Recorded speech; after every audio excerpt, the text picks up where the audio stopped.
స్వర అయితే వినాయక చవితి రోజు రెడీ అయ్యి వాళ్ళ ఇంట్లో వినాయకుడి పూజ అయితే జరిపిస్తూ ఉంటుంది. ఇక వాళ్ళ ఇంట్లో వినాయకుడి పూజ చేసి హారతి ఇస్తుంది.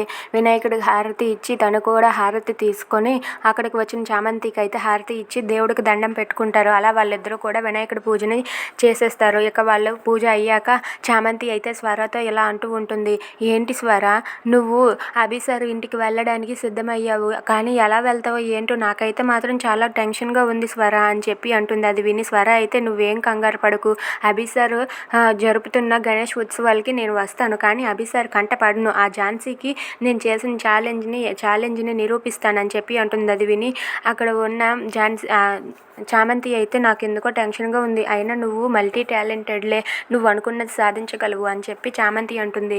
సరేలే కానీ నువ్వు పొద్దున్న లేచి ఎక్కడికి వెళ్ళావు, నాకు చెప్పకుండా ఎక్కడికి వెళ్ళావు కదా, అలాంటిది నాకు చెప్పకుండా ఇంతవరకు కనిపించలేదు, ఎక్కడికి వెళ్ళావు చామంతి అని చెప్పి స్వర అడుగుతుంది.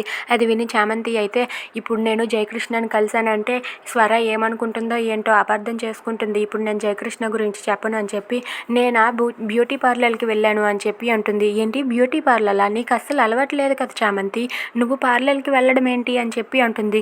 నాకు మొన్ననే మా ఫ్రెండ్ బ్యూటీ పార్లర్ అలవాటు చేశాడు అని చెప్పి అంటుంది. చేశాడు నా డూ అంటున్నావేంటి అంటే అబ్బాయా అని చెప్పి స్వర అంటుంది.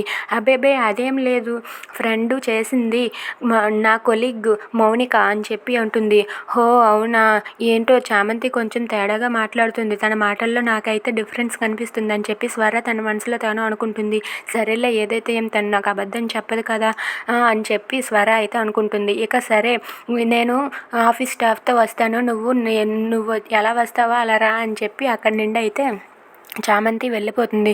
ఇక స్వర మాత్రం అభిసార్ ఇంటికి వెళ్ళే అవకాశం ఆ గణేశుడు నాకు కుదిర్చాడు, పూజారి గారితో మాట్లాడాను కాబట్టి వాళ్ళ కూతుర్ల ప్రసాదాలు చేయడానికి అక్కడికి నేను వెళ్ళే అవకాశం నాకు వచ్చింది, ఆ భగవంతుడికి నేను కృతజ్ఞతలు చెప్పుకోవాలని చెప్పి స్వర అయితే అనుకుంటూ ఉంటుంది. If you like this video please like, share and subscribe. Thanks for watching.